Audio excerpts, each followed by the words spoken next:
Hello ನಮಸ್ಕಾರ. One of the wild life paradise ಆಗಿರುವಂಥ ಬಂಡೀಪುರಕ್ಕೆ ಹೋಗ್ತಾ ಇದ್ದೀವಿ. ಬಂಡೀಪುರ ಟೈಗರ್ ರಿಸರ್ವ್ ಅಂದರೆ ಬರೀ ಟೂರಿಸ್ಟ್ ಪ್ಲೇಸ್ ಮಾತ್ರ ಅಲ್ಲ, ಕಾಡಿನಲ್ಲಿರೋ ಜೀವಿಗಳಿಗೆಲ್ಲ ಅದೊಂಥರ ಸ್ವರ್ಗನೇ ಅಂತ ಹೇಳ್ಬೋದು.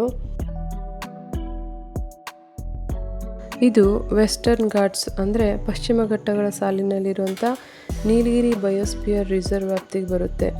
ಅಂದರೆ ಕರ್ನಾಟಕದಲ್ಲಿ ಬಂಡೀಪುರ ಮತ್ತು ನಾಗರಹೊಳೆ, ಕೇರಳದಲ್ಲಿ ವಯನಾಡ್ ವೈಲ್ಡ್ ಲೈಫ್ ಸ್ಯಾಂಕ್ಚುರಿ ಮತ್ತು ತಮಿಳುನಾಡಿನ Mudumalai national park, Mukurthi national park, Sathyamangalam wild life sanctuary ಇವೆಲ್ಲನೂ ಕೂಡ ನೀಲಗಿರಿ ಬಯೋಸ್ಪಿಯರ್ನಲ್ಲೇ ಬರುತ್ತೆ.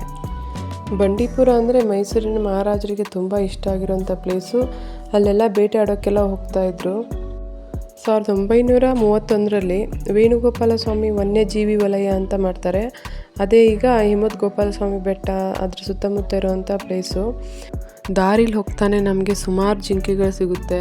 ಇದು ವೈಟ್ ಸ್ಪಾಟೆಡ್ ಡಿಯರ್ ಅಂತ ಗಂಡು ಜಿಂಕೆ. ಇದು ಆ್ಯಂಟ್ಲರ್ಸ್ಗಳಿದ್ರೆ ಅದು ಗಂಡು ಜಿಂಕೆ, ಆ್ಯಂಟ್ಲರ್ಸ್ಗಳಿಲ್ಲ ಅಂದರೆ ಅದು ಹೆಣ್ಣು ಜಿಂಕೆ ಅಂತ ಹೇಳ್ತಾರೆ. ದಾರಿಲಿ ಹೋಗ್ಬೇಕಾದ್ರೆ ಚಿಕ್ಕದಾಗಿ ಒಂದು ಉಡ ಸಿಕ್ತು, ಕಾಮನ್ ಮಾನಿಟರ್ ಲಿಸರ್ಡ್ ಅಂತಾರೆ ಅದಕ್ಕೆ. ಹೀಗೆ ದಾರಿಲಿ ಸುಮಾರು ಚಿಕ್ಕ ಚಿಕ್ಕ ಎನಿಮಲ್ಸ್ಗಳು ಸಿಗ್ತಾ ಇರುತ್ತೆ. ಸ್ವಲ್ಪ ನಾವು ಕೇರ್ಫುಲ್ಲಾಗಿ ಡ್ರೈವ್ ಮಾಡಬೇಕು, ಯಾಕೆಂದರೆ ಸುಮಾರು ಎನಿಮಲ್ಸ್ಗಳು ಸತ್ತೋಗಿರೋದನ್ನು ನೋಡಿದ್ದೀವಿ. ಈ ರೂಟು ಬೆಳಿಗ್ಗೆ 6 ಗಂಟೆಯಿಂದ ರಾತ್ರಿ 9 ಗಂಟೆವರೆಗೆ ಮಾತ್ರ ಓಪನ್ ಆಗಿರುತ್ತೆ. ರಾತ್ರಿ ಎಲ್ಲ ಇಲ್ಲಿ ವೆಹಿಕಲ್ಸ್ನ ಬಿಡೋದಿಲ್ಲ. ಈಗ ನಾವು ಕರ್ನಾಟಕ ದಾಟ್ಕೊಂಡು ತಮಿಳ್ನಾಡು ಕಡೆಗೆ ಹೋಗ್ತಾ ಇದ್ದೀವಿ. ಇಲ್ಲಿಂದ ನೀಲಗಿರಿ ಡಿಸ್ಟಿಕ್ ಸ್ಟಾರ್ಟ್ ಆಗುತ್ತೆ.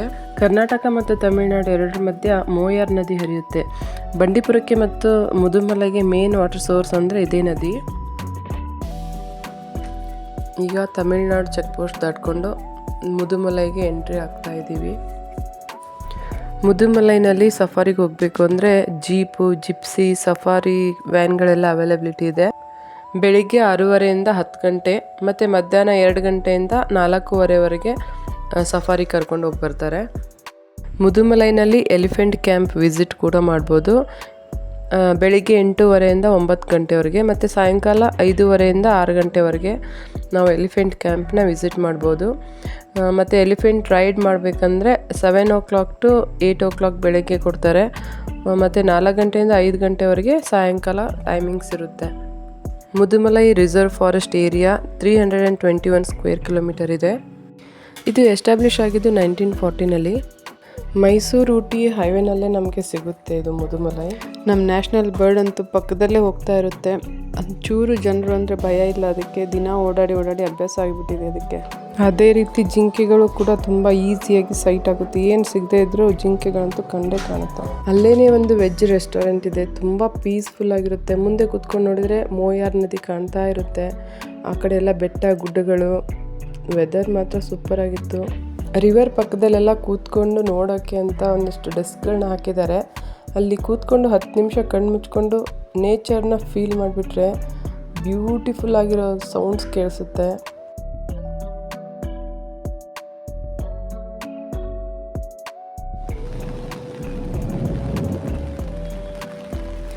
ಕರ್ನಾಟಕದ ದಕ್ಷಿಣದ ತುತ್ತ ತುದಿ ಅಂದರೆ ಅದು ಮೋಯಾರ್ ನದಿ ಅಂತ ಹೇಳ್ಬೋದು.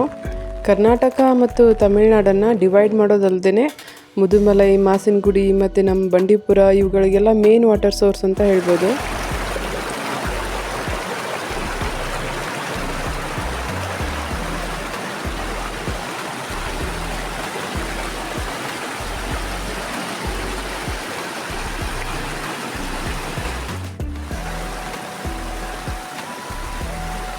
ಬಂಡೀಪುರ ಸಫಾರಿಗೆ ನೀವೇನಾದರೂ ಹೋದರೆ ಅಲ್ಲಿ ಮೋಯಾರ್ ನದಿಯ ವಾಟರ್ಫಾಲ್ ಸಿಗುತ್ತಂತೆ.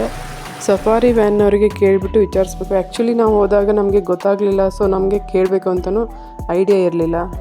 ನೀವು ಹೋದಾಗ ಬೇಕಾದರೆ ಕೇಳಿಬಿಟ್ಟು ವಿಚಾರಿಸಿ ನೋಡ್ಬೋದು. ಈ ನದಿಗೆ ಒಂದು ಚಿಕ್ಕ ಡ್ಯಾಮ್ ಕಟ್ಟಿದ್ದಾರೆ, ಅದು ಮಾಸಿನಗುಡಿನಲ್ಲಿದೆ.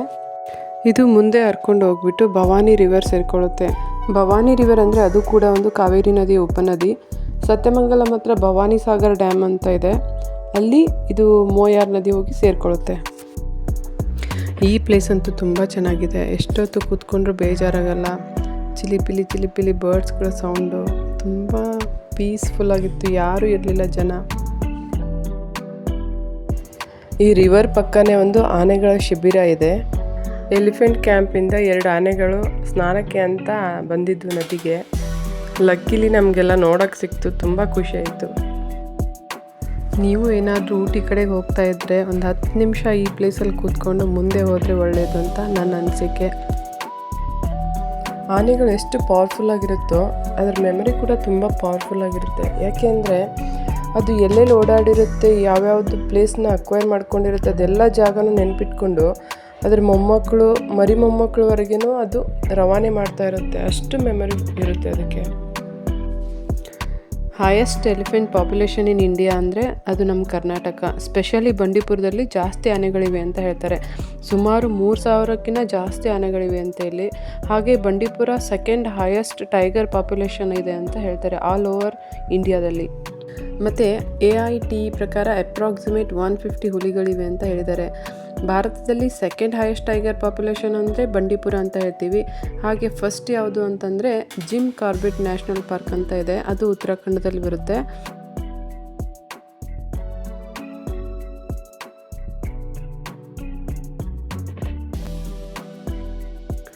ರಿಟರ್ನ್ ಬರಬೇಕಾದ್ರೆ ಮಳೆ ಶುರು ಆಗೋಯಿತು. ಅದ್ರ ಜೊತೆಗೆ ಈ ಕಾಡಾನೆ ಬೇರೆ ಸಿಕ್ತು ನೋಡೋಕ್ಕೆ. ಸಾಕಾನೆ ನೋಡೋದಕ್ಕೂ ವೈಲ್ಡ್ ಎಲಿಫೆಂಟ್ ನೋಡೋದಕ್ಕೂ ತುಂಬ ವ್ಯತ್ಯಾಸ ಇದೆ. ಕಾಡಾನೆಗಳು ಅಂದರೆ ಸ್ವಲ್ಪ ಅಗ್ರೆಸಿವ್ ಆಗಿರುತ್ತೆ, ತುಂಬ ಕೋಪ, ಬೇಗ ಬಂದುಬಿಡುತ್ತೆ. ಅದರಲ್ಲಿದು ಟಸ್ಕರ್ ಥರ ಇತ್ತು, ಮರನೇ ಮುರಿದ್ಬಿಟ್ಟು ತಿಂತಾಯಿತ್ತು.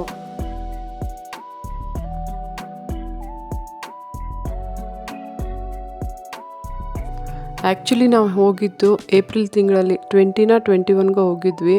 ಸೊ ಫಸ್ಟ್ ಮಳೆ ನಮಗೆ ಸಿಕ್ಕಿರೋದು, ವರ್ಷದ ಮೊದಲ ಮಳೆ ಅಂದರೆ ನಮಗೆ ಬಂಡೀಪುರದಲ್ಲಿ ಸಿಕ್ತು. ತುಂಬ ಖುಷಿಯಾಗಿತ್ತು. ಕಾಡು ಪ್ಲಸ್ ಮಳೆ plus wild animals equals to ಸ್ವರ್ಗ ಅಂತಲೇ ಹೇಳ್ಬೋದು. ಅಷ್ಟು ಎಂಜಾಯ್ ಮಾಡಿದ್ವಿ ನಾವು. ಲಾಸ್ಟಲ್ಲಿ ಬೇಜಾರಾಗ್ತಾಯಿತ್ತು ಹೋಗಬೇಕಲ್ಲ ಇನ್ನು ವಾಪಸ್ಸು ಅಂತ. ಬಟ್ ಮಳೆ ಬಂದುಬಿಟ್ಟು ಬರೋ ಖುಷಿನೆಲ್ಲ ತಂದು ಕೊಟ್ಬಿಡ್ತು.